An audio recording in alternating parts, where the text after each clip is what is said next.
At dahil weekdays nga ngayon ay tindahan serye lahat ng papakita ko sa inyo. Mula umaga, tanghali hanggang gabi ay dito lang ako nakatenga, dito ako nakaupo dahil ako yung kahera. Ako naman yung taga-barya, taga-buhat at lahat na.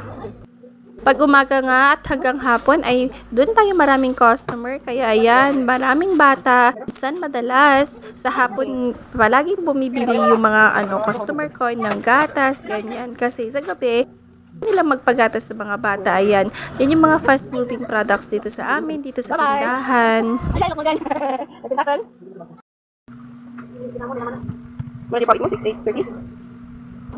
Malakas nga din pala ang pa-cash in dito sa store namin, dito sa tindahan natin. Kaya naman palagi silang nandito, kahit anong halaga yan, basta hindi pa naabot ang maximum, ay dito po sila pumupunta.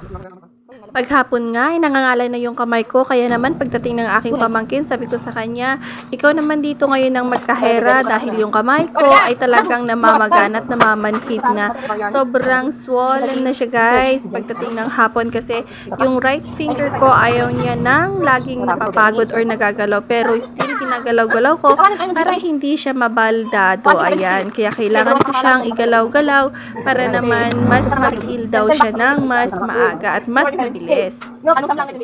Madalas nga dito sa tindahan namin na yung mga customer ko nakakipagkwentuhan sa akin, kaya naman dito sila nagtatagal dito sa harap ng kahera. Kaya ayan, kung ano-ano na yung naiisip nilang bilhin, kahit wala sa plano ay napapabili sila pag nakipagkwentuhan sila sa akin, which is gustong gusto ko naman kasi mas mabuti ng ganun para may kasama ako, may kakwentuhan ako. Pero yung iba naman nahihiya sila makipagkwento, nahihiya din silang magtawa, mag ano-ano, kaya minsan madalas ay nakangiti na lang sila, which is okay lang din naman.